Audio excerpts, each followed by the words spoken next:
Hi.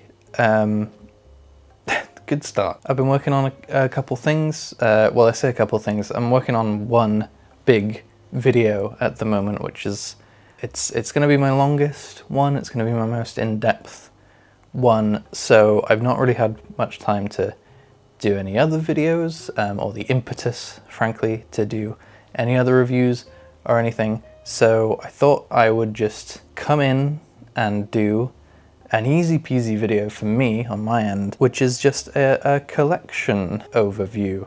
Go through my Blu-ray collection with y'all. Grab a drink, get comfortable, grab a snack, you'll probably need it. Gonna go through all my Blu-rays on my shelf. I have more Blu-rays than this. Most of my standard Blu-rays are in a big CD folder. The ones that I have on my shelf are all the 4Ks and other kind of special Blu-rays that I want to keep and I want to display on my shelf. So I'm going to go through those today. Maybe if I have more time, I'll go through my whole CD folder and all my other Blu-rays. There's quite a lot. We'll get started with that, shall we? They should all be in alphabetical order. If they happen to not be at any point, that is simply because I'm an idiot. All right, we're going to start. Let's go. I'll go through all of them, maybe say a little bit about each of them if I want to. First up, 2001: A Space Odyssey, in this nice kind of collector's edition box type of thing. One of the nicest 4Ks that I have in my collection. It's kind of insane how nice this movie looks. One of the greatest sci-fi movies of all time. I don't think I really need to talk about 2001: A Space Odyssey much, do I? It's a Stanley Kubrick movie. You all understand, you all get the gist. Fantastic film. Yeah, not much to say about it, really. That's our first one. We did it! Age of Innocence by Scorsese. This is kind of like a slightly lesser known Scorsese. This is a Criterion collection.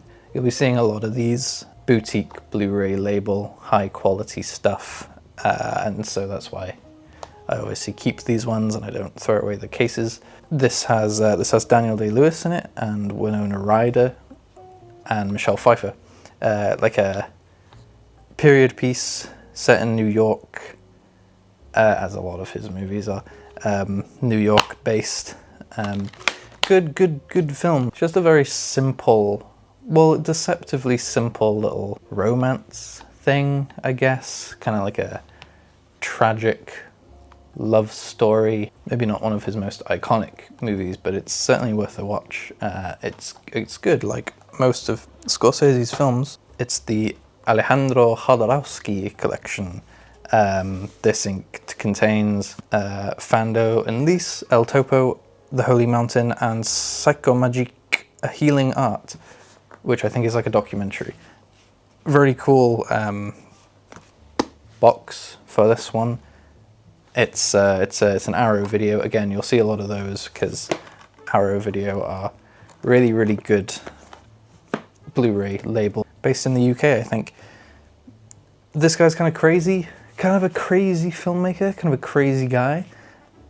I wanted to get this because it had The Holy Mountain in it, and at the time I think this was the only way I could find The Holy Mountain, was in this big trilogy. The only other one I've seen out of this is Fando and Lis, which I didn't love, I'll be honest. Alejandro Jodorowsky's films are very bizarre. He's like a very interesting character as a guy, and I was always just quite intrigued by his films. The Holy Mountain was really good. Kind of almost reminded me of it's like a higher brow, more spiritual Monty Python. It's like Monty Python if it had like a spiritual edge, because it's kind of like a satire type of deal. It's very funny, but also has kind of that deeper through line. Interesting. El Topo is supposed to be like a Western, and I do like Westerns, but I sincerely doubt it's going to be as straightforward as any of the Westerns I've seen. Yeah, interesting guy, interesting filmmaker, nice box set, really good. Arrow Video are one of my favorites. They do really good Blu-rays, and we'll see a few more of them as we go on. Alfred Hitchcock collection. Wow. The Masterpiece Collection, this is called. Yeah, doesn't have North by Northwest, because the licenses for the movies are all over the shop.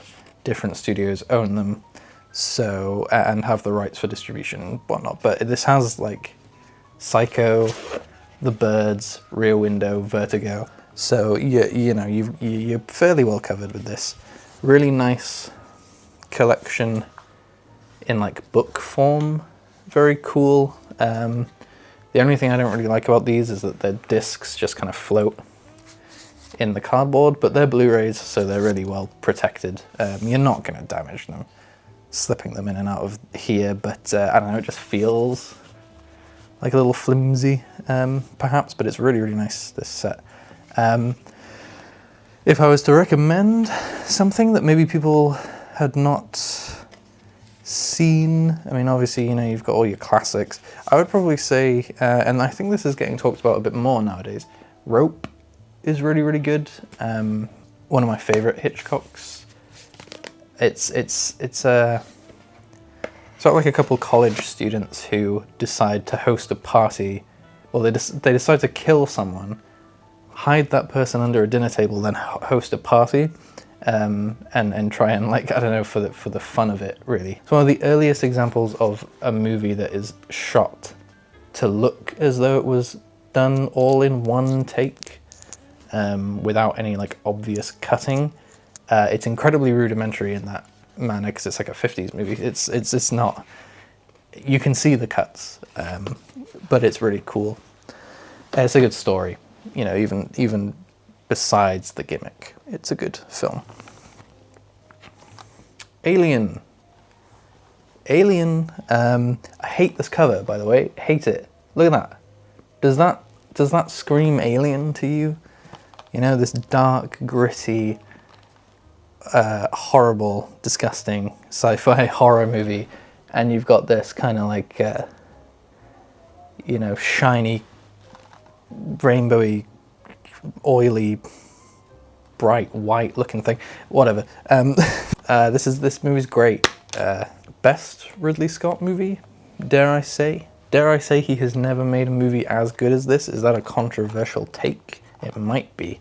Yeah, just a classic, really. Best sci-fi horror movie ever made. Yeah, my opinion on the other Alien movies is not as good.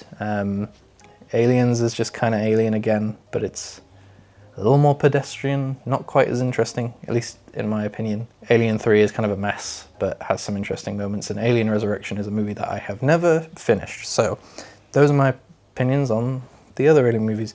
There's other Alien movies as well. Oh, you know what? We don't need to talk about them. Amadeus.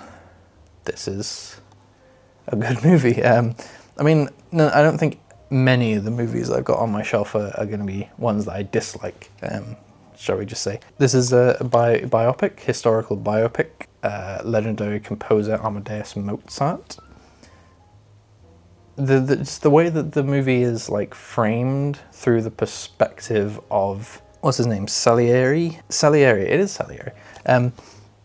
Framed through the perspective of a rival contemporary composer of Mozart's, Salieri. So that's your kind of POV character, is not Mozart himself, but actually this other composer who was kind of overshadowed at the time by Mozart and has very strong opinions of him and his music. And it kind of shows you that, you know, Mozart wasn't quite as accepted in his day than he was basically like a pop artist of his day, I think, is the implication. You know, he was the one that the masses liked, and a lot of other composers at the time were like, this guy's a fad or whatever. So it's interesting from that perspective.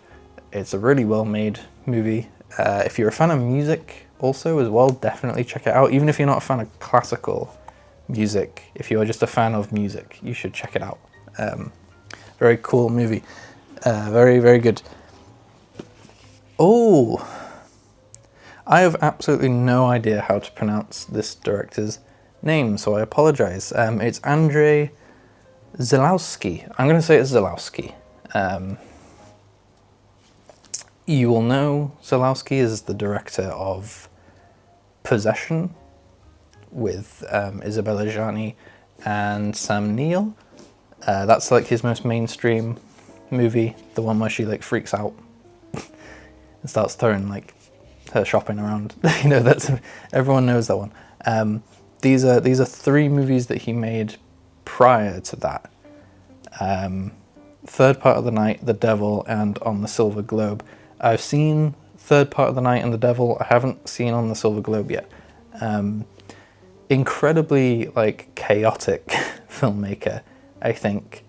Just cameras constantly moving, people are constantly shouting and having mental breakdowns. It's a constant like barrage of things, and it's very intriguing style. Not to everyone's taste, certainly, but I find him to be quite an interesting filmmaker, even if the films that I've seen from him don't really work for me fully. Very, very interesting voice in cinema, definitely. But yeah, definitely not everyone's cup of tea, that's for sure. Andrei Rublev by Andrei Tarkovsky. This is the first Tarkovsky in the collection. Excuse me. Oh my goodness.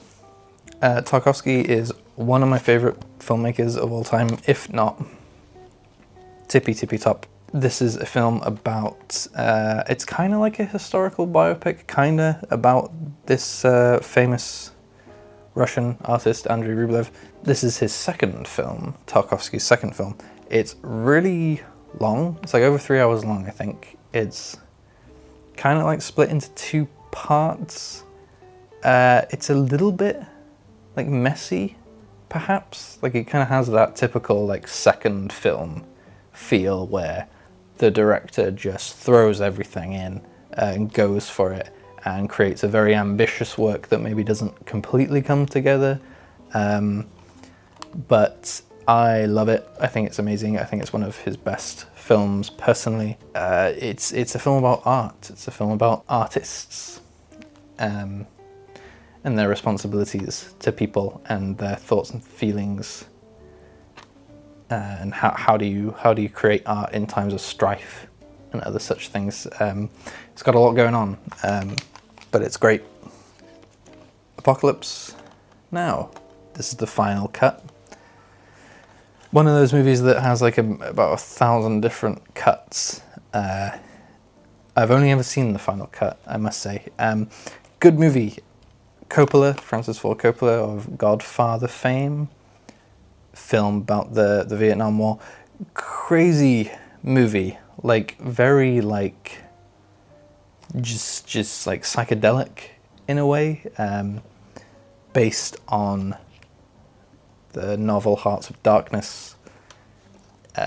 It's a crazy journey, and it kind of leaves you with a lot to chew on, leaves you with a lot to think about. Kind of a messy movie as well. It's kind of another one of those, like, there's a lot going on. People have different opinions as to which cut is better. I think the movie looks great, so you know, the 4K final cut, you know, if I'm going to stick it on, it's going to be in 4K. So I kind of don't have much of a choice, although I do own the other cuts. So I one day I might go and have a look at those. The Ascent. There's another kind of depressing Russian movie by Larissa Shepitko. Larissa Shepitko. World War II movie set in World War II. I should mention it, not made in World War II, but kind of like a religious allegory thing going on about prisoners of war. Interesting as well. Very well shot, very nice looking. Has one of the best pieces of reincorporation I've ever seen in a movie, and it's great. It's very impactful when it happens. It's a good movie. It looks great. If you're into movies if you're into black and white movies that look really, really nice, then you should check this one out. It's not like one of my favorites or anything, but It's very, very interesting, very good. I feel like I'm going to say that about a lot of these movies, just like, very interesting. Oh yes, interesting movie. But I have a lot to get through. You know, I can't spend ages on each one, and I have to just go off memory as well from a lot of these movies, and a lot of them I've only seen once. So Barry Lyndon in this nice steelbook. One of my favorite movies, another Kubrick. It's a Kubrick that hasn't really like entered mainstream consciousness. This one, it's kind of been left behind a little bit. Like all of his other movies have they've all been swept up in popular culture, and they've been parodied and referenced in so many different things. And Barry Lyndon, I feel like, has kind of been abandoned a little bit. It's like it's not talked about nearly as much.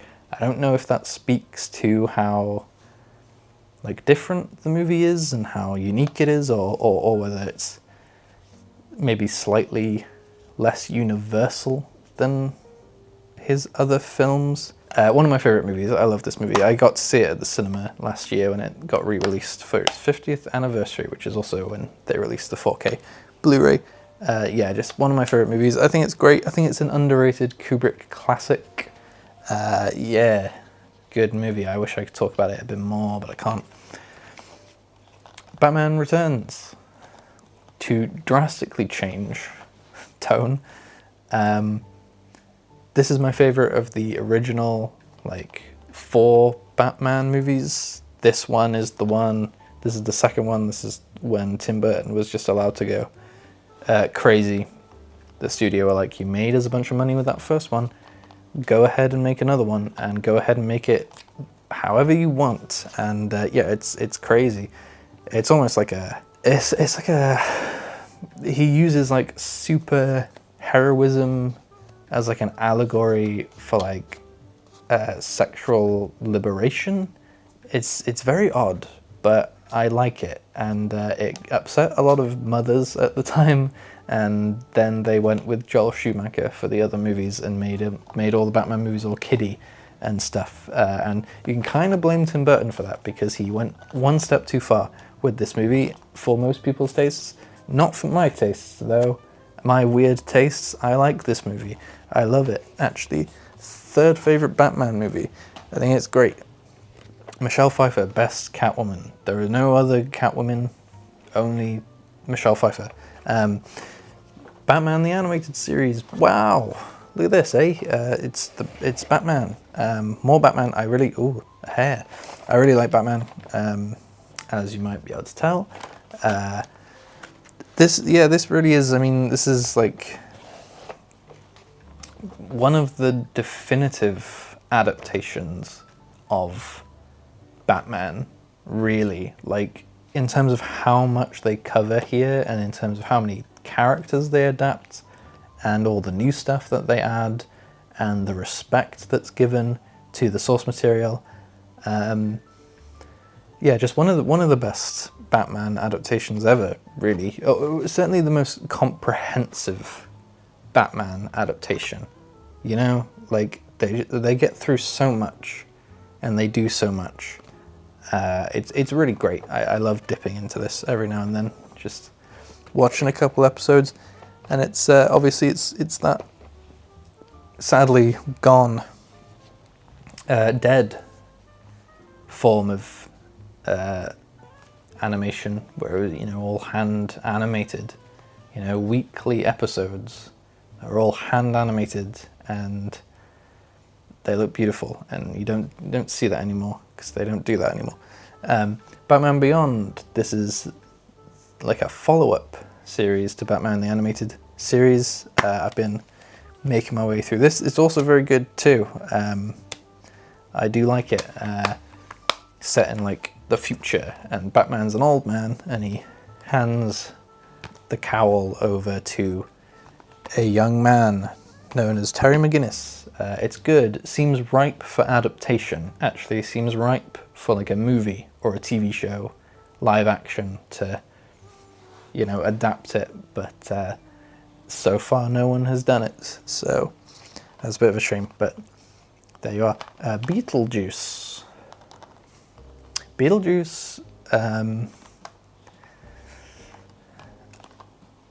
this film is it's a Tim Burton film, classic Tim Burton film. Michael Keaton, Winona Ryder. It's fun. It's a lot of fun. Like Tim Burton's kind of hit and miss for me. Like I don't love Tim Burton as a filmmaker in general, but he does have his classics. He does have his good stuff, and this one kind of encapsulates for me everything that works about Tim Burton and less of the stuff that doesn't work. Kind of gets me thinking about how Tim Burton's style, like it only really works in this time period. Like it only really works when you have people handcrafting sets and costumes and creatures and doing like that creepy stop motion animation stuff in his style, and you know, all the real on-set lighting and stuff. And then when you take Tim Burton and you put him in the modern day, and you get shit like, you know, his Alice in Wonderland adaptation and his Willy Wonka stuff, it's just, it's hideous because it only really works when it's like all kind of 80s practical stuff, and when you move it into the modern age, it just looks disgusting. You know, it's just, his style just does not translate to modern filmmaking techniques. I don't think. There's a charm to it in the 80s, and there's a genuine, disgusting, unsettling feeling in the modern day. Citizen Kane. It's a classic. Well, it's more than a classic, really. I wish I could be contrarian. I wish I could say something different about this one, but I can't. I cannot. It is a great, great film. If you've not seen it, you have to see it. It's like the defining piece of American cinema, really. It's like at the tippy top. Yeah, really great, revolutionary film as well, like really groundbreaking in a lot of ways. Very interesting. I said it again. Chernobyl, look at this. It's an interesting little steelbook thing. The Chernobyl series from HBO and Sky TV, really, really good. I've seen it like multiple times now. Like it's very rewatchable in a way that I think a lot of TV shows maybe aren't quite as rewatchable, or even a lot of movies. But like the first episode of this is like one of the scariest things I've ever seen, because it's real, you know. It's like it's just this immense tragedy which was completely avoidable and was absolutely horrifying. It's this idea that there's just like radiation, man. It's a really scary thing that it could just kill you and you wouldn't even like know it, and like you'll die like weeks, maybe months, or even years after your exposure to like radiation. You know, if you get radiation poisoning, and then it's like, yeah, you're just done. Like you're just fated to die a very uncomfortable, horrible death. Not quite as horrible as they depict in the show, it must be said, but it's still really horrible, horrible way to go. So yeah, terrifying. I just don't like it. I don't like that there's an unseen force in the world that we're playing with, and that can kill you without you even realizing. Yeah, scary. But yeah, really, really good show. It does a great job at really giving you the details, and you know, it's not 100% accurate as you'd expect, but there's a lot of stuff in it that stays pretty true to the real life story. Pretty scary stuff. Casablanca, a classic. I've not watched it yet. It's on my shelf. I got it. I stuck it in for like 15 minutes, and then I just realized I wasn't quite jiving with it. And in order to be respectful to the film, I was like, no, I'll stop here and I'll watch it another day when I feel more in the mood for it and give it a proper go. And I haven't gotten around to it yet. So one day we'll watch Casablanca and we'll see how it holds up. Blade Runner 2049, in this kind of bizarre, like it's like I think this is like a HMV exclusive type of thing. I don't know. Denis Villeneuve, who's currently doing the Dune movies and is, you know, famous for a lot of other really great films. One of my favorite filmmakers working today, Denis Villeneuve. very good filmmaker. This movie's better than the original. That's my hot take for today. I really, really do like Blade Runner 2049. It's beautiful, it's interesting, thematic, performances are great. Just, yeah, it does everything right in terms of a sequel, even if you don't think it's as good as the original. I don't think you can deny it is a good sequel. The Before trilogy, I just got this. It was just my birthday last month, and my sister got me this, and she wants to watch it with me, so I've not watched any of this yet, but I'm very excited for it. Very, very nice Criterion collection with all these lovely little, like digibook type things. So yeah, excited for those. I need to grab another stack. I've run out of Blu-rays. Help. Ooh. You can probably still hear me while I'm doing this. Okay, I'm back. Hello. I just realized I did some of those out of order as well. I got some of the B's and the C's mixed around for some reason. I'm not sure why. Anyway, Clockwork Orange, another Kubrick. That says it all, really. Yeah, messed up movie. Banned at the time in the UK. I think it was deliberately pulled by Kubrick himself because he was worried about violence and stuff, and the movie kind of having a negative impact on people, so he actually deliberately pulled the film, at least from UK cinemas. I'm not sure worldwide whether he did or not. Yeah, it's kind of crazy. It's about like punishment and crime and free will and all those difficult topics. Our main character is not a good person, so it's quite a difficult watch in a lot of ways, but it's also like really out there and surreal. Very entertaining film, but very fucked up. The Dark Knight trilogy by Christopher Nolan. I don't know why I said it like that. Batman Begins is great. I think we do need to give credit to Nolan for basically defining the way that we view Batman in the modern age, at least in cinema. He brought the franchise back from the dead. He took this character who people kind of thought was a bit silly at the time, and very much like Tim Burton did back in the 80s, made him a serious character again, and took the source material seriously. Batman Begins is a great origin story. The Dark Knight is my favorite Batman movie, followed by Batman Begins. Dark Knight Rises kind of lets it down a little bit. It's a shame that they couldn't do kind of 3 for 3, but it's not a terrible movie. It's not as good as the other two by quite a margin. Feels a bit misguided in a lot of ways. I don't know. Didn't really work for me, but great trilogy anyway. Doctor Strange 2. I don't have many Marvel movies in my collection, or at least not MCU movies. In fact, this might be the only one I have. I think it is. The reason I have this, as you might know, probably know, it's directed by Sam Raimi. I love Sam Raimi. Love him. Director of The Evil Dead, amongst other things.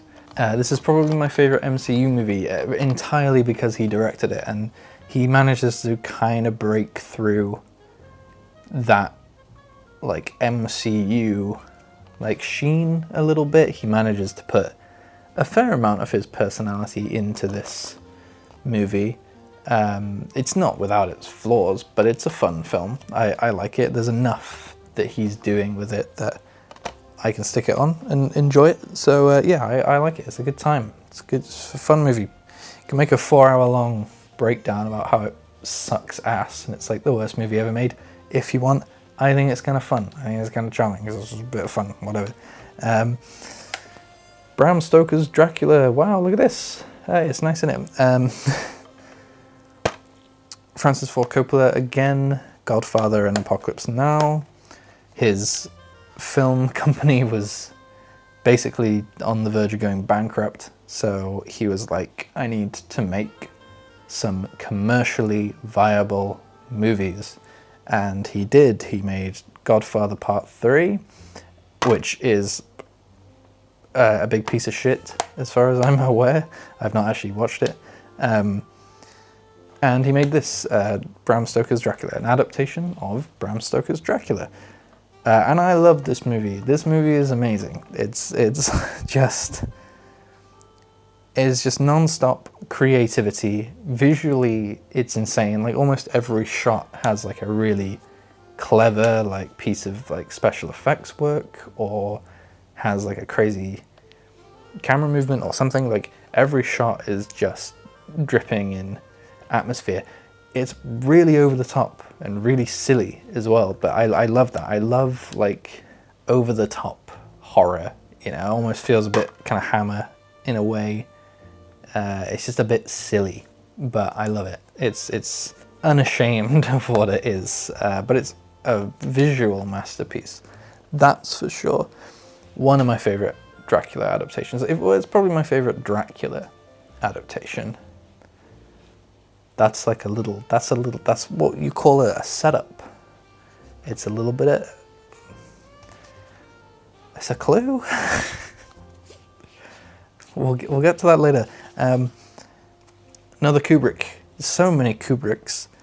Doctor Strangelove, or How I Learned to Stop Worrying and Love the Bomb. It's a satire.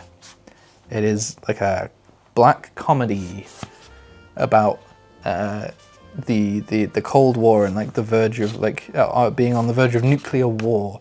And how stupid everyone is. Yeah, it's both simultaneously really, really funny and also kind of terrifying at the same time. It kind of makes you go, ugh, you know, ugh. It's cuts a bit close to the bone, especially at the moment. But yeah, very, very good movie. Very funny, very enjoyable. Great performances. Dune and Dune Part 2. Denis Villeneuve's Dune adaptations. Dune, so much Dune. How you doing? Great. Yeah, really good. Denis Villeneuve is, as I said before, one of my favorite filmmakers working today. He loves Dune. It's like a passion project for him to adapt these. For all intents and purposes, it is a great adaptation. As far as I'm aware, I've not read the original books, but from what I can tell, it's a good adaptation. As films on their own, the first part's kind of like, this is just half of a story, and I remember at the time being a little bit frustrated with where it ended, because it really did just feel like you just ended a movie halfway through the story and you didn't finish it. But now that they're both out, parts 1 and part 2, and they cover the first book, there is a complete story now. So I'm less annoyed at the first movie. It does a lot of good setup, but the second movie I would consider to be way better than the first, just purely like surface level entertainment value. But they're both very good and they both work as a whole. Very excited for the third one. Hopefully it's a hat trick. Hopefully they can pull it off. Dunkirk, another Nolan's wartime movie. This is one that where you're like, yeah, that's a good movie, and then you watch it and then you never think about it ever again. It's kind of one of those. Yeah, it's good. It is good, but he's done better. I've seen better war movies as well. I don't know. It's a very good movie, but it's not all that memorable. And I think the problem with that is that deliberately they don't really have any like major characterization of the characters, because it's more just like an experiential sort of thing, and they want all the characters to be kind of just everymen, because that's who was in the war. It was just random people. But as a result, there's less for the audience to cling on to narratively and character-wise. Therefore, the movie has less impact. I think that's why people tend to just kind of forget about it, or at least I do. I'm always like, oh yeah, that he did that movie. The Elephant Man, David Lynch. Oh, rest in peace. We miss you, my guy. Yeah, this is a David Lynch film, one of his more accessible films, certainly. Feels older than it is. It's 1980, but it feels like a 60s movie because it's all black and white and everything. But it's a cool movie about the real life man. What was his name? John Merrick, who had like elephantitis or whatever you call it, facial like bone deformity, I think, and his life and his existence. And it's very good, very emotionally effective. John Hurt, really good. Yeah, good movie. If you want to get into David Lynch, maybe, and you find some of his stuff a bit more, some of his other stuff more daunting, then The Elephant Man is a good place to start. Oh, Christ. Speaking of, David Lynch's Eraserhead. Yeah, quite the whiplash here. This movie is bizarre. It's really weird. It's his first film, and I mean, to be honest, it's like, you know, most people I think would be able to watch it and understand it. You know, it's like an allegory for parenthood. That's what it is. It's about an allegory for becoming a father and not really knowing how to deal with that. That's what it's about. But it's just told typically through that kind of obscure kind of David Lynch fashion, which is what makes it so unique and so interesting, because that was the way that he told his stories. That was the way that he did it, and it doesn't need to be analyzed, you know, on any deeper level. It's just that's the way he told his stories. That's the way he wanted to do it. So, you know, fair enough. You just sit there and you enjoy it, and you think about it, and you go, well, that was an experience, and that's David Lynch for you. But yeah, very good movie. Very influential. You know, it was a big thing at the time. The Evil Dead. Sam Raimi. Sam Raimi's debut horror feature. The Evil Dead.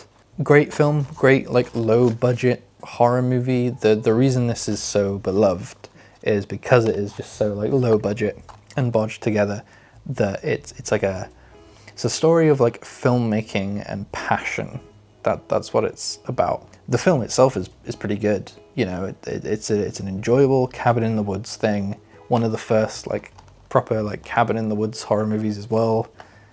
Any movie that you see nowadays that is doing that sort of thing is basically it owes everything it is to this. Yeah, great. The 4K is a bit annoying though. It's one of these like George Lucas special edition type of things where, for whatever reason, I think it was for like the Blu-ray release in like the early 2010s, they decided to go over and fix a lot of the mistakes in the movie and clean the film up a bit and remove like, because in the original version, like you can see like the seams basically, like you can see like the cutout of like the fake moon that they've got really obviously, and you can see like some of the squibs with the blood and stuff, and you can see like there's like people in the background of shots that aren't supposed to be there, but they worked on the film, and, you know, they were in the background of certain shots, and for some reason they decided to edit all of those out, and that would be fine as like a special edition type of thing.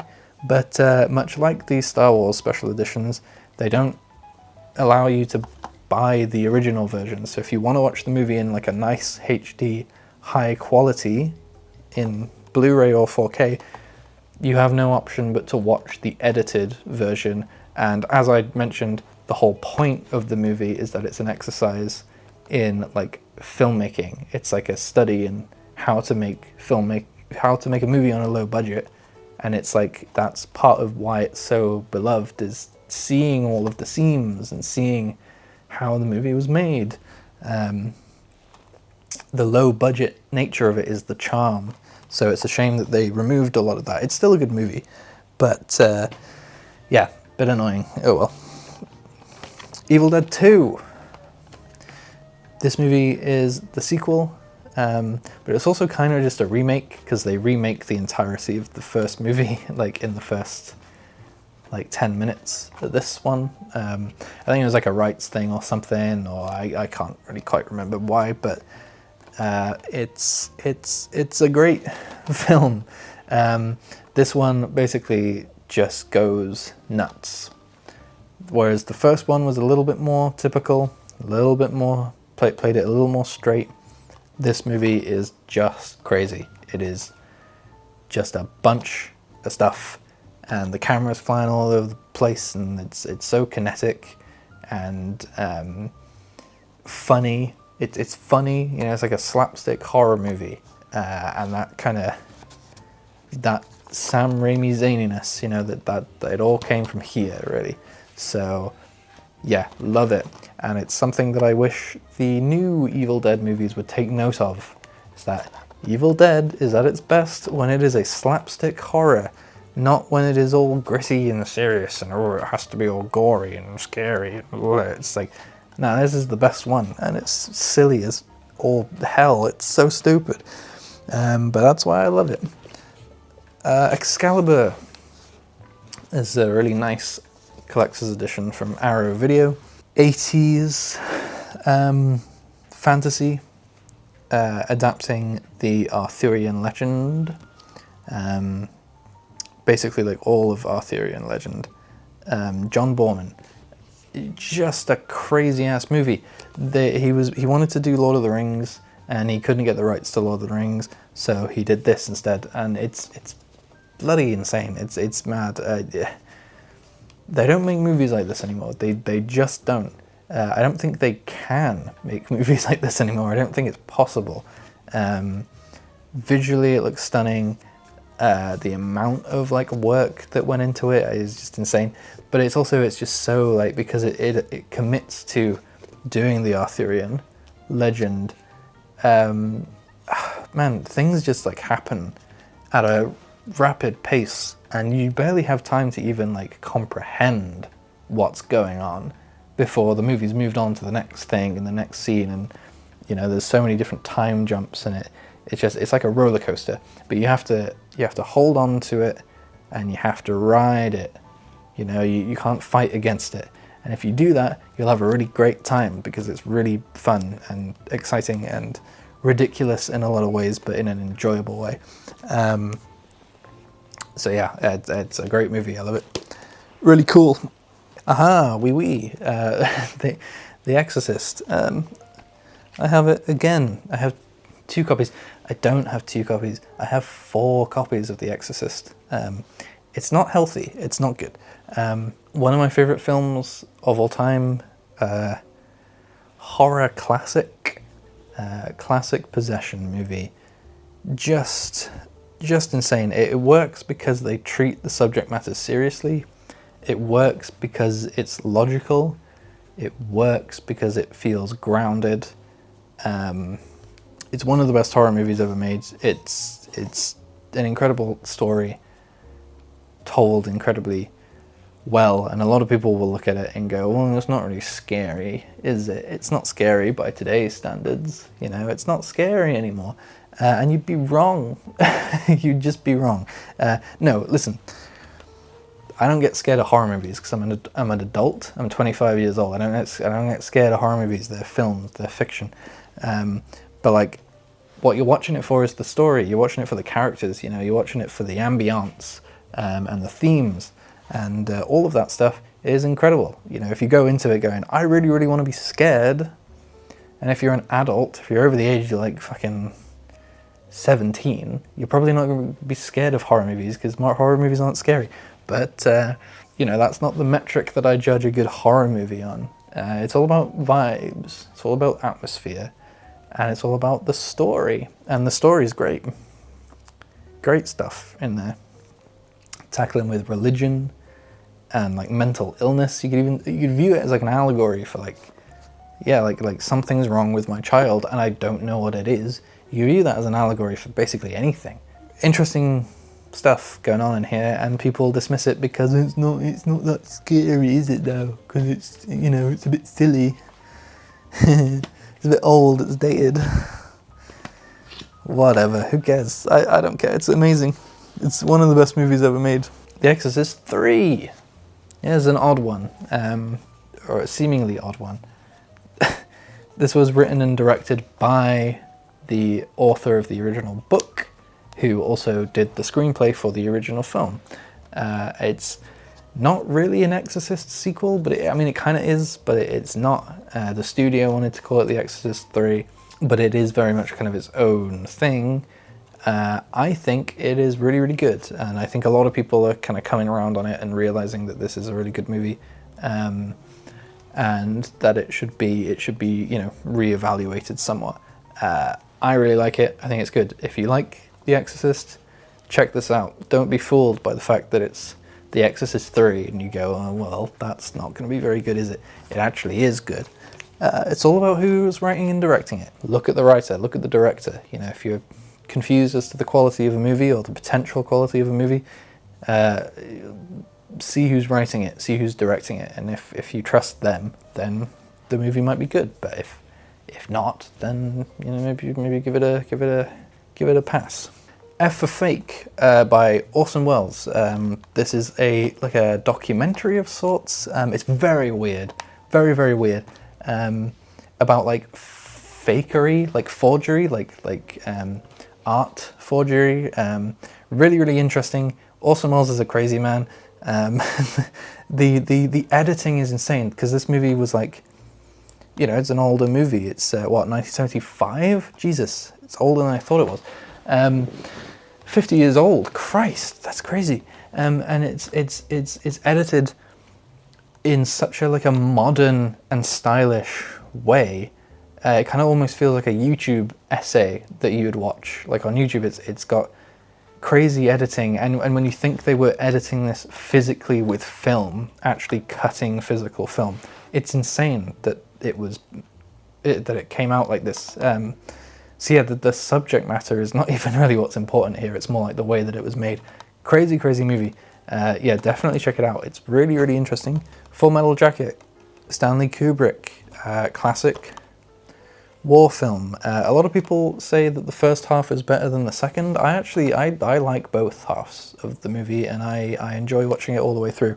I think the first half informs the second, as vice versa. You know, I think it is. I think both halves of the movie are perfectly well worth watching. Good movie. Gladiator with Russell Crowe. I don't like this movie. Why is it in here? Listen. I don't love Gladiator. I don't think it's great. Oh my god.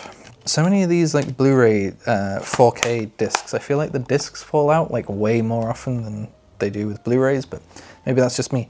I do not love this movie. Is it a classic?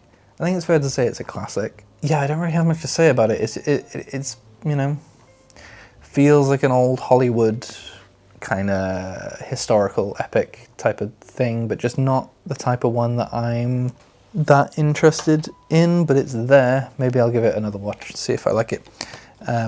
More Godland. This is a really, really visually striking film.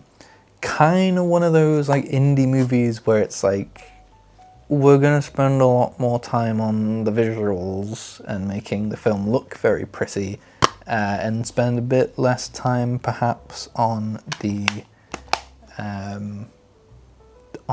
story.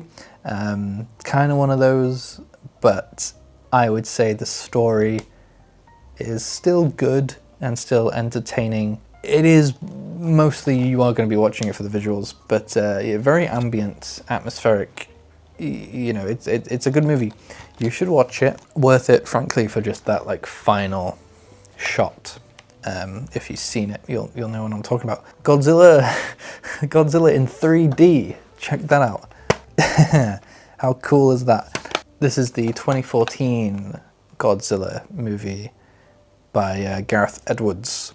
I really like this movie. I really liked it when it came out. I still really like it. I think the atmosphere is what makes the movie work. I think, you know, what it lacks in story and what it lacks in interesting characters, it makes up for with just how much it makes you feel as though those creatures are in that environment and they're actually towering above you, and they're being scary, you know.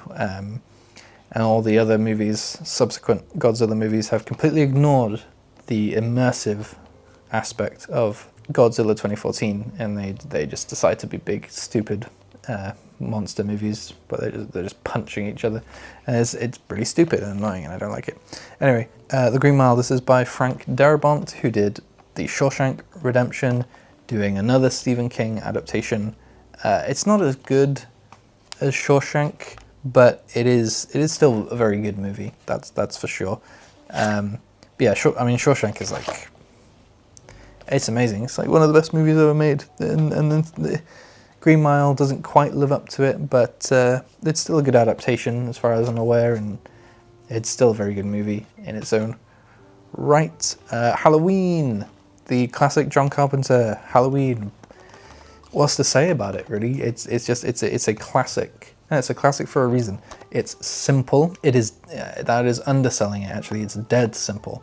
It is quick and to the point. And if you are used to modern slasher movies, you'll probably take one look at this and go, that's boring. You'll go, that's boring, it's not scary, blah, blah, blah, blah, blah, all the typical stuff. But you need to view it in context. You need to view it in the context of what, 1970, is it 78? 78 says on here.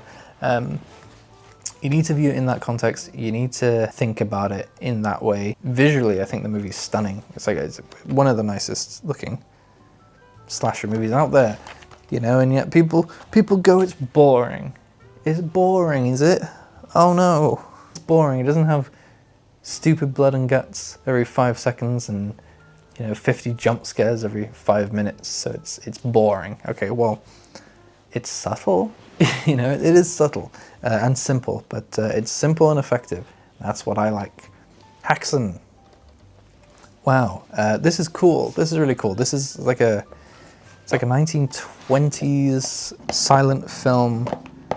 It is like a documentary about witchcraft. And it goes through a bunch of different reenactments of like witch hunting and the superstitions behind witchcraft, and then it also kind of analyzes the contemporary like scientific worldview, draws comparisons with like the witch hunts and like female hysteria and stuff like that. So it's quite a, you know, it's a pretty thoughtful film for the 1920s. It's just so interesting to watch a film that is over 100 years old as well, and just viewing it as especially something like that where it's like, it is like a documentary of sorts. So House of the Dragon season 1, this is a TV show. Wow, a TV show. I really like Game of Thrones. The final few seasons are awful, kind of ruined it, but I still love the world and the earlier seasons of Game of Thrones. And so this is like a prequel, Game of Thrones prequel. Season 1, really, really good. Really liked it. Thought it was a solid show. Season 2 came out and was quite a big letdown. Really kind of went off course a little bit. Season 3 is coming out soon.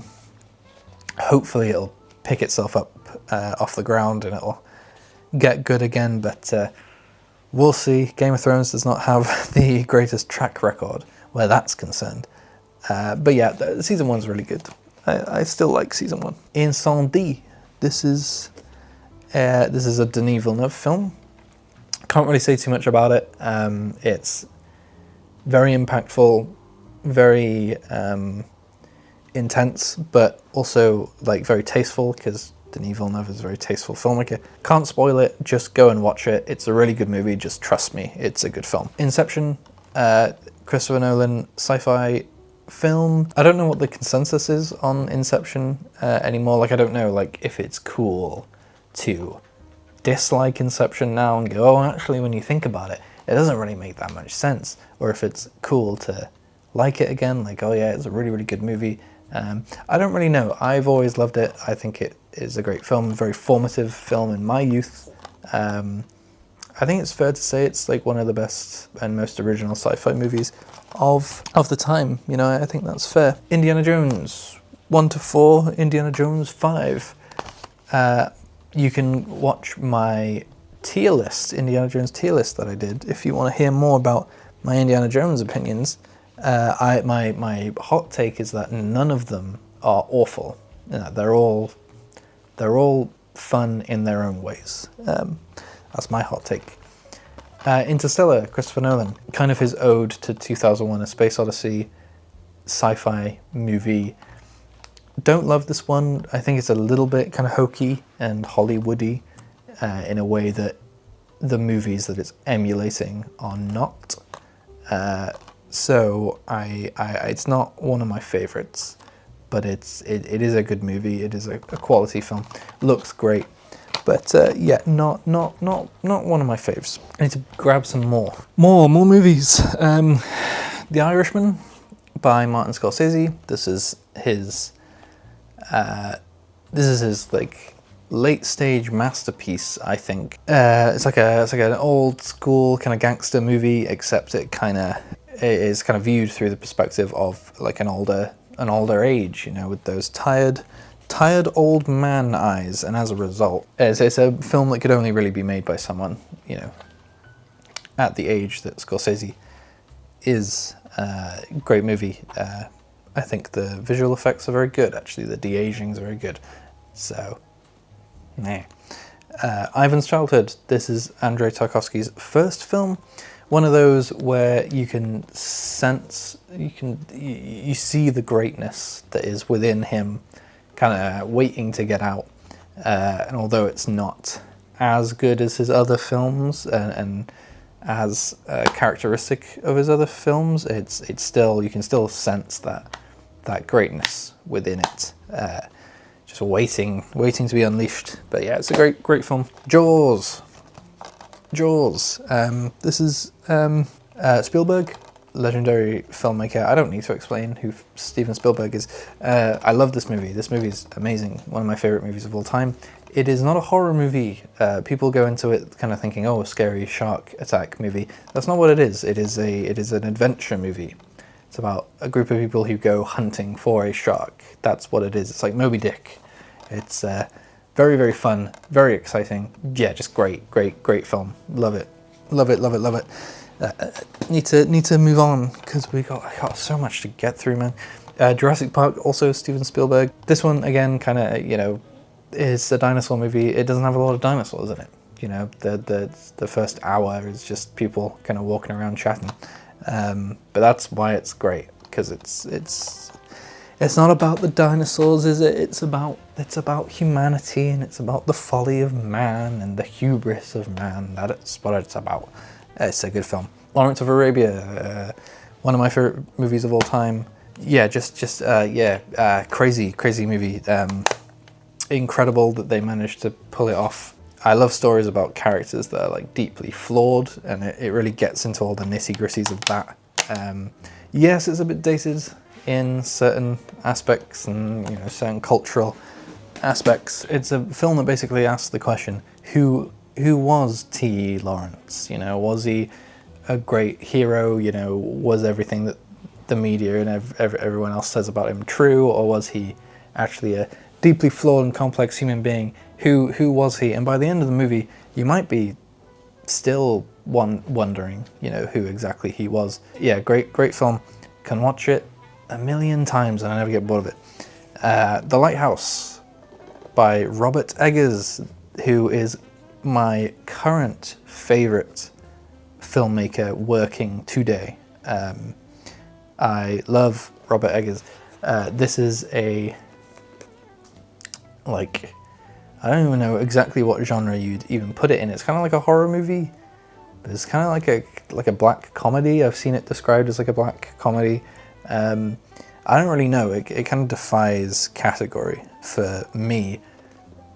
This will go down in history as one of the greatest films of the 21st century. I guarantee. It just has all of the qualities, in my opinion, of a film that will like live on and will be constantly like referred back to, because it's very intriguing. You know, it's every time I watch it I get something different out of it. It's beautiful if you like kind of gritty, dark, black and white, spooky movies. I think it's amazing. Lord of the Rings trilogy. I don't need to explain this, do I? It's Peter Jackson's Lord of the Rings. Legendary adaptation of the Tolkien novels. Superb, great, amazing. Yeah, nothing quite like the Lord of the Rings has ever been made since. It's a real shame, but it was a real lightning in a bottle situation. We are very, very lucky to have those movies. Great stuff. I could go on for ages, but you know it's the Lord of the Rings. Malignant. This is by James Wan. It's kind of like a Jarlo inspired film. You know, lots of reds, lots of colours, black gloved killers and such. This movie's crazy. It's just ridiculous. Like it goes off the wall. It's silly. It gets really, really silly, but it manages to be entertaining. Like it manages to keep itself, instead of slipping over into, oh, this is just stupid. It's like, oh my god, this is stupid, but like in a great way, you know? I don't know. I've done a bad job explaining that, but if you've not watched it, I'd recommend it. It's quite a ride, quite a wild movie. The Matrix, classic, one of the greatest sci-fi action movies of all time, one of the greatest 90s movies of all time. It's great. It's great, The Matrix. The sequels leave a lot to be desired, although I don't think they're awful, but they're just a bit boring, aren't they? They're a little bit dull. But yeah, the original film, superb, groundbreaking movie at the time. If you've not seen it, watch it. Owe it to yourself. Mirror. Yes, Mirror. I have the Criterion collection, as well as the artificial eye version. Andrei Tarkovsky. This is kind of like an autobiographical movie that it's like a kaleidoscopic view of like childhood memories. It's bizarre. It's kind of hard to like. It's not bizarre. It's hard to like grasp. I think you know, I can watch this movie like 1,000 times and I would still be questioning exactly what it's about, exactly what the story and the narrative is, but it works on all the emotional levels. You know, I think that's what's impressive about it, is that it manages to make you feel something, even if you don't really kind of follow along with, even if there's no like proper narrative through line, it still manages to make you feel things, and that's impressive. Beautiful movie, as all of his movies are. Mulholland Drive, another David Lynch. This one didn't really capture me, I'll be honest. I mean, a lot of people really loved this movie. Didn't really do it for me. I didn't find myself being all that engaged with it when I was watching it. So it kind of left a lot to be desired. Maybe I'll give it another go. But yeah, not one of my favourite David Lynch movies. Naked by Mike Leigh. This is David Thewlis in this, giving a career best performance. The way that Mike Leigh often makes his movies, they're often very like improvised. The actors will kind of feel their way through the characters, and they'll do like loads of like workshopping with the actors to get the characters down, and then the story kind of evolves from the things that they kind of come up with, not necessarily on the spot. It's not like they get the camera and they just go to like a set and then they just go, right, do whatever. It's more like they kind of figure out what the movie is going to be in the kind of, you know, viz of the movie, like the pre-production side of the movie. They kind of feel out exactly what the film's going to be. So that's really interesting, and you can really tell that that's what he's doing, because most of this movie is just like big, long kind of conversations that the characters have with each other. And it's really interesting, and the characters are really interesting. And David Thewlis is an awful, awful person, and he's a real piece of shit. But like, he has a lot of character. Very interesting to watch. Amazing performance. The performances by everyone are all really, really good. Yeah, it's a very, very, very good movie. I really, really like it. It's quite a tough watch. It's pretty difficult. There's a lot of stuff in there. Very sexually violent movie, so it's quite tough to watch in that way.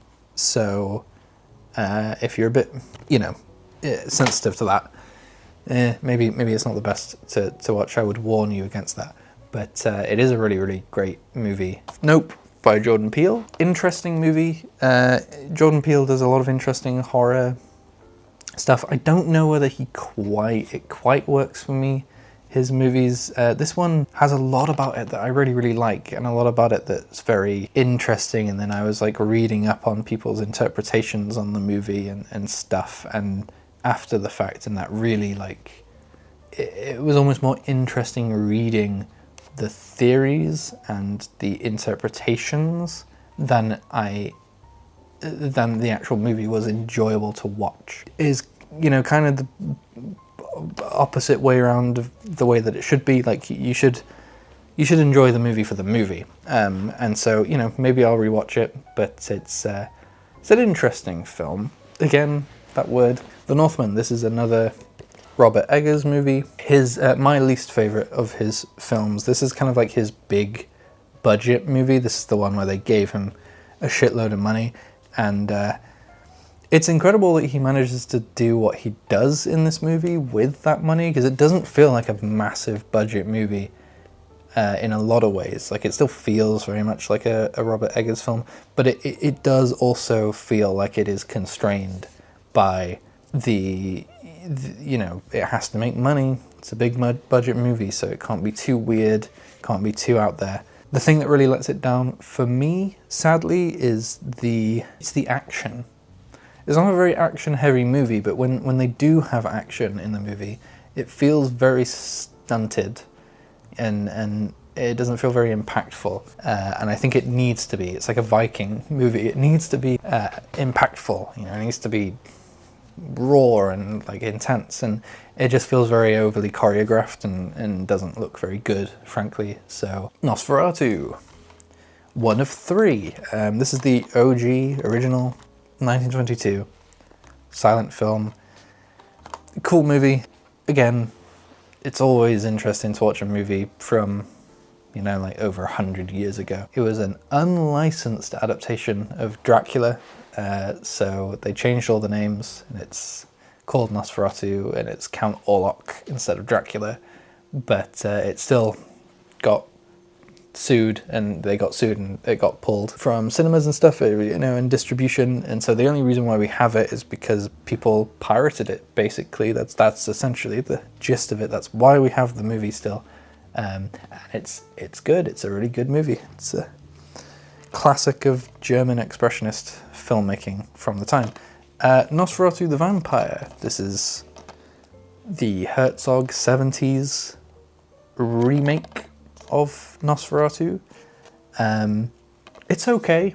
It's alright. I don't love it. There's a lot of stuff that I like about it, specifically Klaus Kaczynski's portrayal of Orlok, who actually isn't Orlok in this movie. He's Dracula. They go back to saying Dracula in this because obviously it's, the copyright is long expired by this point. But I don't really know why, because it's a adaptation of Nosferatu, not of Dracula. So they should be using the Nosferatu names, but they don't. They use the Dracula names, which is bizarre.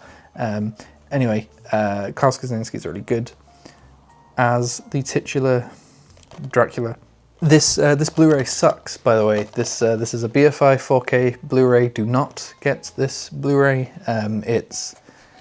It's just like AI upscale to shit, and there's so much DNR. It makes everyone look really waxy and fake, and it does not look good. So don't get this. Don't be fooled like I was. Borderline false advertising, I would say, to say that this is a fully remastered 4K Blu-ray, because I would not consider this fully remastered. I would consider that to be lazily thrown together, but it's an alright movie. It's good. Nosferatu, wow, another one. Yes, this is Robert Eggers' Nosferatu that came out a couple of years ago. I love this movie. This movie's great. This is my favourite of the Nosferatus and one of my favourite Dracula adaptations. I don't know whether I like it more than the Coppola one, but it's very good. Beautifully shot. The music's great. The performances are great. It's a great movie. I love it. It's spooky. Nostalgia. This is another Tarkovsky. I've seen this one the least, probably. I've only watched this one once. I need to go back and re-watch it. I remember it being interesting. Said interesting again. I remember it being good. Again, visually superb, as Tarkovsky's movies always are. The ending really, really worked for me. When he's tasked with just, bringing a candle from one end of this place to the other. Weird, but I like it. Lots of stuff going on there. Old Boy. Classic Korean film, Old Boy. It's great. It's often kind of considered like a bit of a gateway for like foreign cinema. So if you're not someone who watches a lot of foreign cinema, maybe give Old Boy a go, because you might get on with it a bit more. It's just I don't know if you could show this movie to anyone and they wouldn't like it, unless they're really not into like I guess it's like a bit of a crime thriller. Is that what you'd call it? I don't know. Then maybe they wouldn't like it, but I feel like most people would like Old Boy. It's a good movie. It's a classic. Once Upon a Time in the West, a classic Sergio Leone western. Really, really good. I really like westerns. I do spaghetti westerns. I need to watch some more Leone. Or Leone. Is it Leone or Leone? I don't know. But I really, really like this one. This one really captured my imagination. The whole kind of like final duel of the movie is just so cool. It's so good. I like it a lot. I think it was in my, was it my best and worst of 2023? I think I mentioned it as one of those, so you can go and watch that if you're interested. Onibaba. This is a Japanese horror movie. I believe it's getting a remake, a Western remake. Not interested in that. It's good. It's like a classic Japanese horror movie. It's like a psychosexual horror movie thingy. It's good. It makes grass look really spooky. The way that they shoot the grass, very spooky.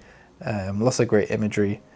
I like it. I've only seen it the once, so I can't say that much about it. But it's a good film. It's a spooky one.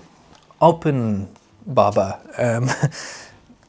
Christopher Nolan's Oppenheimer biopic. This movie's grown on me. I kind of flitted around a little bit because I saw it in IMAX and then I was like, yeah, that was really good. And then I saw it at home and I was like, I don't know if like the editing really works for me. I don't know if I would have preferred it to be a bit more like kind of typical, perhaps. And then in subsequent watches, I think the editing and the presentation, I think really makes it. Paths of Glory, Kubrick. This is one of his, I think this was his first proper feature, actually. It's really good. It's a war movie. Kirk Douglas. It's good. I would recommend it. I would recommend it to anyone. It's an old movie, but it's still really, really good. And still, as if old movies are inherently worse than new movies. That's obviously not true. Yeah, it's very, very good. It's about soldiers being put on trial for disobeying orders by their commander, I think, and about Kirk Douglas trying to defend them and stuff. It's interesting. Good movie. Petite Maman, French film about a little girl who, it's not explained why, like it doesn't matter, but she manages to travel back in time to hang out with her mum when she was like a young girl, like same age, and that's kind of like the story. It's just it's really nice. It's like a film about motherhood and daughterhood, I suppose, but yeah, very good movie. Very sweet, very heartfelt. Planet Earth 2, BBC documentaries about wildlife and stuff. They're really good. If you've not seen any of them, you definitely need to. Hi.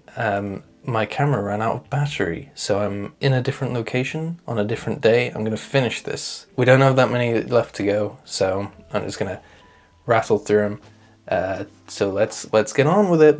Predator, or Schwarzenegger Predator, as the Blu-ray wants to say. Fun 80s action movie, or almost kind of best viewed, I think, as like a satire of the classic 80s American action hero movie, because it's about a group of strong, tough Americans who get their ass handed to them by a foreign power. So I think it's kind of, it's almost like a deconstruction of the 80s, you know, tough American action hero movies. So that's why I kind of like it. Much like Alien, it's kind of like none of the sequels really quite live up to the first one, although I do quite like the second one, and the third one's not awful either. After that, it's diminishing returns, but yeah, I do like that first movie. It's good. Keeping in line, we have Prometheus, which is a prequel to Alien, directed by Ridley Scott. I really like it. I think it's good. I think a lot of people don't like it for various reasons, and a lot of those reasons are very valid, but I really like it because I think it kind of gets closest to what the original Alien was in like tone and vibe, unlike all of the other Alien sequels, which just feel like they're either riffing on the first movie or they just don't quite understand what made that first movie so good in the first place. Whereas Prometheus still has a lot of that mystery and a lot of those unanswered questions that Alien had. Although it attempts to answer some of the questions from the first movie, it still leaves a lot up to interpretation. Punch Drunk Love by Paul Thomas Anderson. This is kind of almost like the quintessential Paul Thomas Anderson movie. For me, it's like sums up kind of what he's best at, I think, with all these characters and this kind of odd, like, frantic vibe, you know. It's described as a romantic comedy, but it's, I mean it is, but it's, I feel like it's kind of defies genre somewhat. Ran by Kurosawa. Why can't I say Kurosawa? For some reason I'm having difficulty saying his name. Kurosawa. Yeah, Akira Kurosawa. It's like an adaptation of a Shakespeare play that I'm not familiar with. This movie kind of is visually like stunning, but it didn't really like hook me like narratively, although there was a lot of very impressive stuff in it. So I might have to go back and, you know, try it again. Yeah, really visually impressive film. Loads of colours and, you know, reds and yellows and just nice looking. The Ring. This is the Gore Verbinski American remake of The Ring. I quite like it. I've seen the original Ring as well. That one's like really simple, like straight down the line. I mean, it's a classic, but it is very stripped back, and I can understand why people would prefer that over this. I don't think it's, you know, you can enjoy both, or you can enjoy neither, or you can enjoy one more than the other. Doesn't really matter to me, but I like this one. I quite like Gore Verbinski and his style. It's fun. It's like a big Hollywood horror movie, but it's not nearly as stupid or as awful as a lot of the ones that you see nowadays, probably because it's based on a Japanese original, so it's got a little bit more sauce, as it were. The Roy Andersson collection. This has quite a few of his movies. I've only seen Songs from the Second Floor, which I really liked. I thought it was great. He kind of tells like these like little like slice of life stories that like, it's like a movie with a bunch of like vignettes basically, but each one is so like visually driven, so like I can just kind of give you an idea of the kind of like very pristine like visuals. It almost looks like a painting, like a moving painting or something. It was very absorbing and very impressive, and he's done like a lot of movies in that style, so it's, you know, not something that I want to, you know, just dive in and, you know, watch every single one after the other, because you might get a bit like bombarded with the style and it might kind of wear off a bit, but as something to kind of dip into every now and then, and just appreciate the mastery of the staging and the directing. If you're a fan of like kind of like a Wes Anderson almost, it's funny that they share the same name, because they kind of both have that kind of very specific, like very storyboarded visual style. The Sacrifice by Andrei Tarkovsky. This was his final film. I think it was released the same year he died, actually, possibly due to contracting developing cancer from making one of his other movies, but we'll get onto that. The narrative is like people hosting a dinner party, and then they turn on the TV, and then they've heard that there is a nuclear war happening, and you know, we're all gonna die. So it's them kind of sat around contemplating this, and our main character like makes a deal with a witch in order to like save himself and his family and stuff, and then yeah, it's bizarre, but it's typical Tarkovsky. It's as good as all the other movies, visually stunning. Schindler's List by Spielberg. He released this the same year as Jurassic Park, which is crazy to me. That's some serious range. Yeah, Holocaust movie, so not particularly cheery, about the guy Oskar Schindler, who was a real guy, and I think, you know, he managed to like save a bunch of Jews by hiring them to work for his company, so they had like protection. And so it's quite an interesting film. Not sure how historically accurate it is in its entirety, but it is based on a very real story.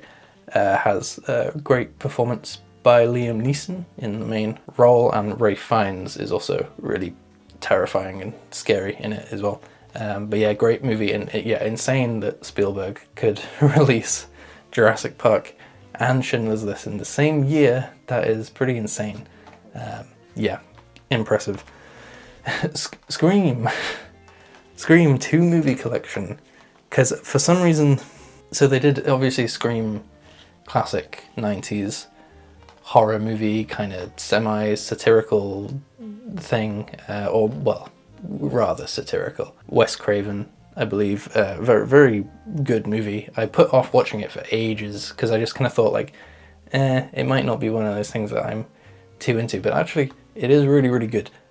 So I would recommend watching it, even if you think you know everything about it, because you know, everyone knows everything about it. It's just one of those movies that's entered the culture. I would still recommend watching the original because it is really good. And the sequels are okay too. Actually, I have Scream 2. Then they did like one of those, you know, semi-reboot like sequel things, soft reboot, I think you'd refer to it as, a few years ago, and it's got the same name as the original. So for some reason they decided to include, even though Scream, the whatever year that the reboot remake thing is, even though it is still a sequel, so the continuity still applies, it still has the same name as the original. So you get this very bizarre 2-pack here, which is, I think, essentially like the 5th Scream movie and the first one in a 2-pack, just because they're called the same thing. I don't know, I think it's a bit weird. 2022, that was it.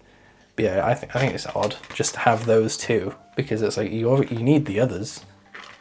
You couldn't just go straight from the first one to the fifth one or whatever. So I don't know, bizarre. But yeah, the reboot remake thing is, I mean, it's completely pointless. Let's be honest. Scream 2. I have actually seen all the Scream movies. Incidentally, Scream 2 is good. I like Scream 2. It plays on the fact that it's a sequel. It's kind of the only sequel that really feels necessary. The third one gets a bit silly and repetitive, and then the fourth one is like almost like a remake in and of itself of the first one, and then you get like the rebooted ones, and you know they're on Scream like 7 now or whatever, and I don't care. It's just the same movie over and over again, and that's kind of the gag with the second one. But then, you know, the more you do that, the more you're just, even if you're self-aware, it's just the same movie every single time. So yeah, the first two are worth watching, but other than that, The Seventh Seal, classic. It's not about a zoo. It's about Max von Sydow, and he talks to the devil or something, or death. Not the devil, probably death, right? It is death, I think. It's a Bergman. It's the only Bergman I've seen, I think. Yeah, I think it is. It's alright. Yeah. I think that's a bit unfair to say about it, but yeah, I mean, it's a good movie. It's a Bergman. What can you say? Black and white, it's a classic. Shawshank Redemption. This is a good movie. Yeah, I know, great film. Adaptation of a Stephen King novel. I don't need to say anything about it. It frequently tops, like, I think it was for a while. It was like the, you know, highest rated movie on IMDb or something. But, you know, is it that good? It's not for me to say. It's all subjective, isn't it, really? The Shining, another Stephen King adaptation. This time by Stanley Kubrick. This film is amazing. It's one of the best horror movies ever made.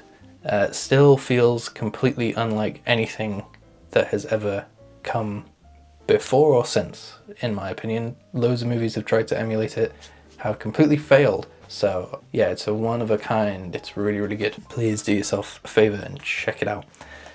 Sicario by Denis Villeneuve. Another really good one. It's about like the cartel and stuff. I think this was actually one of the first 4K Blu-rays ever released, actually, if memory serves. Yeah, 2015. So this was like one of the really, really early 4K Blu-rays that was like, in fact, actually, there's a quote on the box that's like, Sicario is one of the first must-have discs of the new Ultra HD Blu-ray format. So that's fun, isn't it? But yeah, it is a great movie. Roger Deakins cinematography, so you know the 4K is it looks good, because I'd imagine it's shot digitally because he shoots digitally, I think. So you know, it's a good high quality 4K disc. Very tense. It's a thriller, you know, it's very tense. Solaris. This is another Tarkovsky. This is Tarkovsky's kind of like answer to 2001: A Space Odyssey.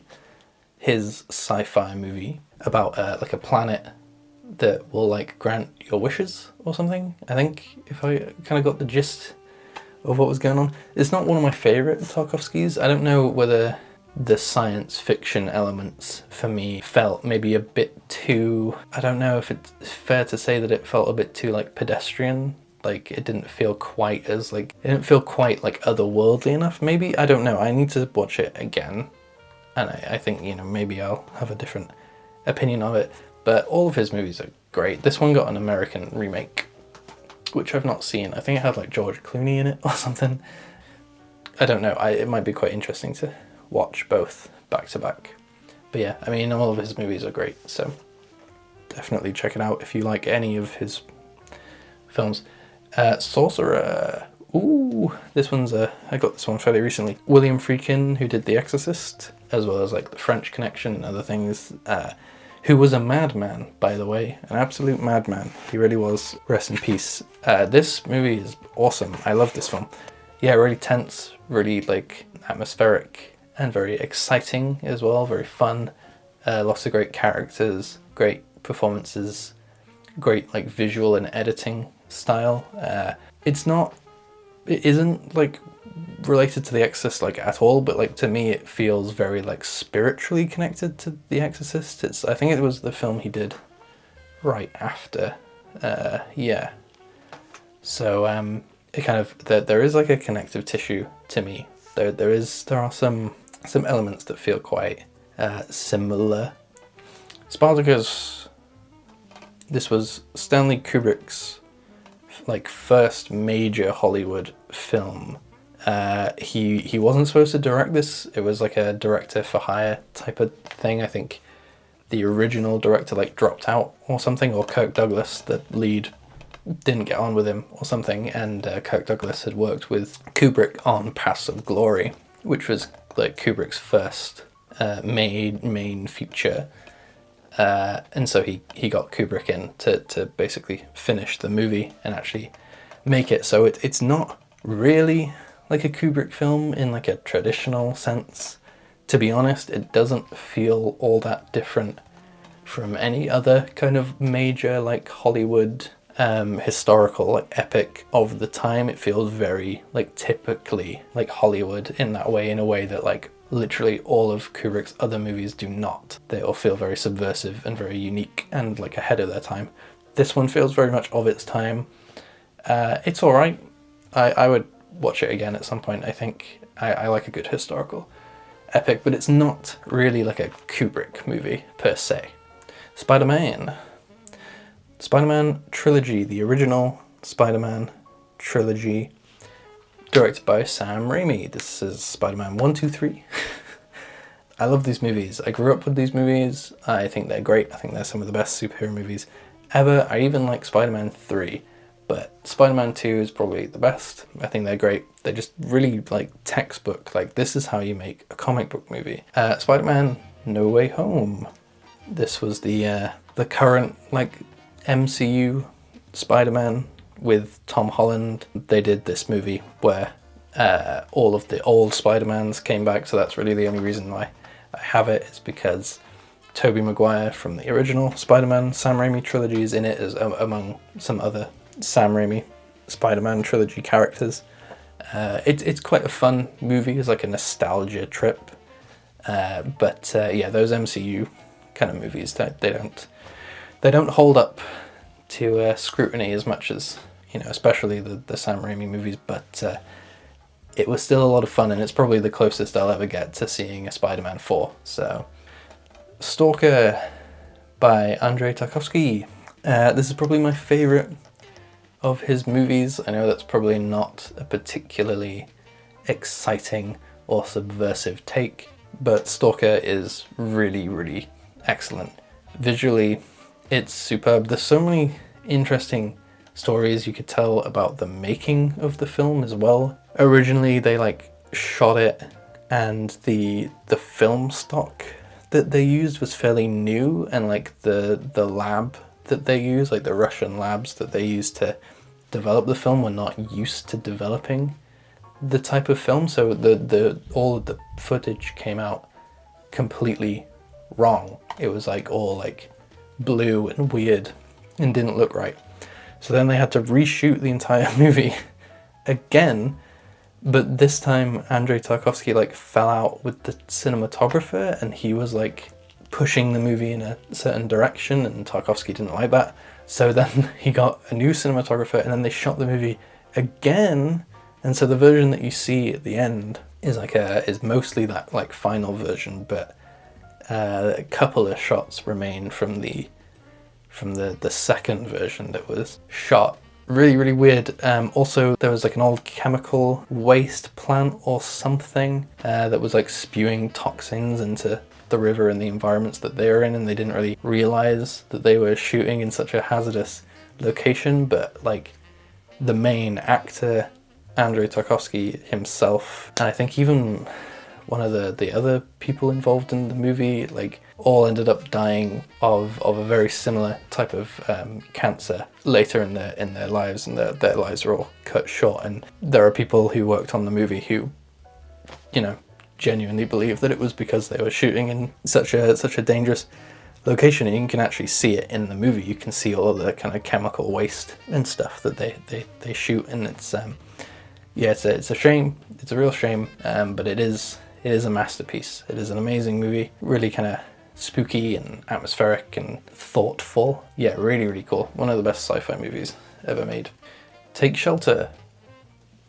This is a film with, what's his name? Yeah, this is Michael Shannon in Take Shelter. It's a film about a guy who gets like really paranoid that there's going to be a tornado that's going to like rip through his town, and he's like freaking out about it, and he's trying to convince other people that it's going to happen, and he like builds a shelter in his backyard, and it's bizarre, but it's like a movie about like delusional thinking and whatnot. A good movie, got a really great performance by Michael Shannon, so check that out. It's cool, it's interesting. Taste of Cherry, great film. It's an Iranian film. Supposedly on the back of the box it was the first Iranian film to win the Palme d'Or. That's quite impressive. Really, really, really great movie. It's about a man who wants to commit suicide, and so he's like a taxi driver, so he just picks up people and then he like just asks them to bury his body after he commits suicide, because within the religion it's like not, you know, if you commit suicide and you don't get like a proper burial and stuff, then you don't like you don't go to the afterlife or something. I'm not like fully well versed in the culture, but that's kind of the gist of it. So he's basically asking someone to bury him after he commits suicide, which is like not only a crime to commit suicide, but it's like, you know, like a cultural like no. So he's like asking these people, and he goes around and he asks like a young person, and then there's like a kind of middle-aged guy that he picks up, and then it's just like him having these conversations. It's not all that. I mean, it's mostly that. It sounds really boring and depressing. It's not. That's part of what's so impressive about it, is that it's not boring or even like that depressing. It's just really interesting, and all these conversations that he has and the way that they manage to keep the film visually so like interesting. It's a great movie. I really love it. Tenet by Christopher Nolan. This one's contentious. People don't like Tenet. I like Tenet as like just like a fun, honestly, switch your brain off and just go with it. You know, it's like a roller coaster movie. I think it's really fun. I think the soundtrack is great. I think there's a lot of really cool, fun visuals. It's fun. I like it. The Thing. John Carpenter's The Thing. One of the best sci-fi horror movies ever made. It's up there with like Alien, but it's so good. It's so good, man. It's about an alien that can like shapeshift. These people on this like Arctic base who get trapped with this thing that can imitate human life. So they're you know, who's the thing? I don't know. Are you the thing? Am I the thing? Maybe we're all the things. It's about like paranoia and stuff. If you've not seen it, you should watch it. One of my favorite endings in a horror movie ever as well. The Werner Herzog collection. I got this mostly because it has Nosferatu in it, and this is like an earlier Blu-ray release from like 2013 or something. So it's like untainted by like the AI upscaling of the 4K that I mentioned earlier. So that's mostly the reason why I wanted to get it, and it's a good excuse then to dive into Werner Herzog's other films, of which I haven't watched yet, but I will get around to that. I'm looking forward to watching Fitzcarraldo and Aguirre the Wrath of God. So yeah, I'm excited. We'll see what I think. The Witch. Ooh, look at this. If you want to check out any of these collector's editions that I have in more detail, by the way, I did make a video about collector's editions of Blu-rays, and I mention a lot of these. So if you want to have a look at how nice this one is, especially, then maybe check that out if you want. Robert Eggers, this was his first movie. I believe it was also Anya Taylor-Joy's first movie as well. It's great. It's really, really good. It's like a stark, like folk tale horror movie. It's less of like a horror movie and more of like a family drama, like a period drama. I don't know. I love it. It's great. Very atmospheric and such. Willy Wonka and the Chocolate Factory. Classic. Childhood classic. Still great. Colourful. Fun. Great music. Gene Wilder is awesome. The Worst Person in the World. Really, really good movie. This was also on my top. I think it was 2023. My list for movies that I saw that year. So it was on the good list. It's like a coming of age story, I suppose. Kind of like a romance. There's comedy. There's drama. There's love and hate and all of those things. It's kind of hard to just put into words because it is fairly broad, but it's very, very enjoyable and very masterfully crafted. It's really, really good, and it has one of those endings that I love where it's just such a good ending, such a tonally great ending. Oh my god. We're on the last one now. Fittingly, we have a child here. Alright, last one. Wizard of Oz. The classic, the OG, the real one, not the Las Vegas Sphere version. It's the OG. This movie is really cool. Technicolor, Marvel. Just a really fun fantasy film. Really, I think I didn't really appreciate the fantasy elements of the Wizard of Oz and the fact that yeah, it is an actual narrative. It's I always just kind of thought of it as it's kind of like a it's a musical, isn't it? So they're just wandering around singing, but there's a fantasy world there. There's a whole there's lore. There's Wizard of Oz lore, and yeah, it's a great looking movie, and for its time especially, it's really interesting to view. It's a classic. We all know that. That's it. They're all gone. That's all of my main Blu-rays that I have on my shelf. I have probably a bunch more in my disc folder from Blu-rays that I no longer have on my shelf, that I just stuck in a big folder to conserve space. So I have loads more that I could look into.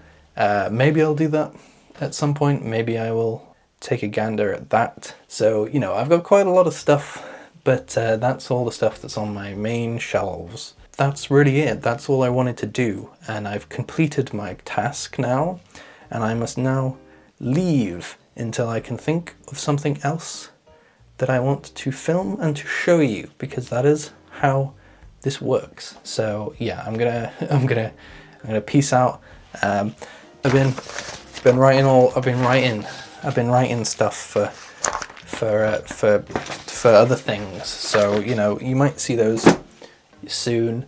You might not. They might be soon, they might be later. But yeah, anyway, okay, so thanks for watching. Check out some other videos or something, I don't know. Yeah, bye.